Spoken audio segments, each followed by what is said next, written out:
Does Qatar really own more of London than the Queen? So how much does Qatar really own in the UK? Well, today we look at Qatar's investments into Britain. The Shard. We all know it, but what you probably didn't know is that Qatar owns 95% of it. Qatar also owns Harrods, even though it doesn't stop their cars from being clamped outside. It also owns No. 1 Hyde Park, the world's most expensive block of flats. It even owns 20% of Camden Market, the biggest grunge emporium in the country. The Qataris own much more than the Canary Wharf Financial District, Claridge's, the Berkeley, the Connaught, the Chelsea Barracks and a £200 million home in Regent's Park. But other than landmarks and buildings, what else do the Qataris dabble in? Well, if you've lived in the UK for any long number of time, then you'll most likely know of the supermarket Sainsbury's. And well, you've guessed it, the Qataris have locked that down too.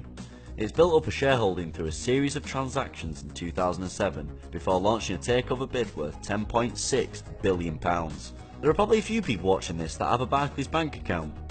When Barclays was in trouble in the height of the banking turmoil, the Qatar Investment Authority, the QIA, emerged as a white knight investor and became the biggest shareholder.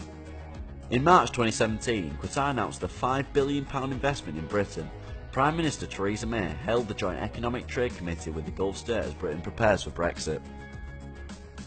The British Trade Minister Liam Fox said that the investment shows Qatar's faith in the British economy. He said, "Qatar has been given a strong vote of confidence and faith in our economy."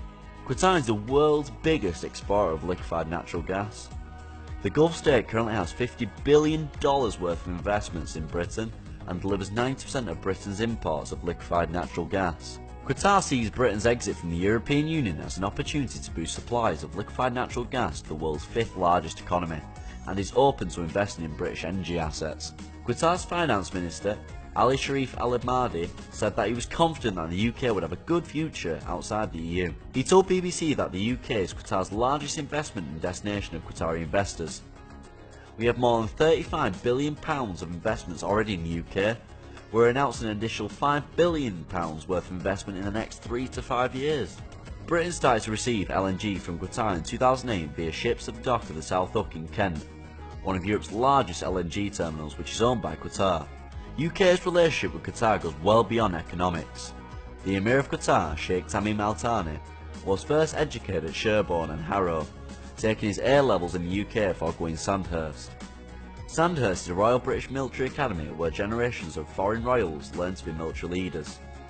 Sandhurst's link had been continued from time to time when Britain was the major colonial power in the Gulf. It's a place where future leaders get to know each other. Sandhurst gives the UK influence in the Gulf, said Michael Stephan, a Deputy Director of the Royal United Services Institute. The UK gets all kinds of attention from Gulf policy elites that countries our size like France and others don't get. It gives us the ability to punch above our weight. You have people who spent time in Britain.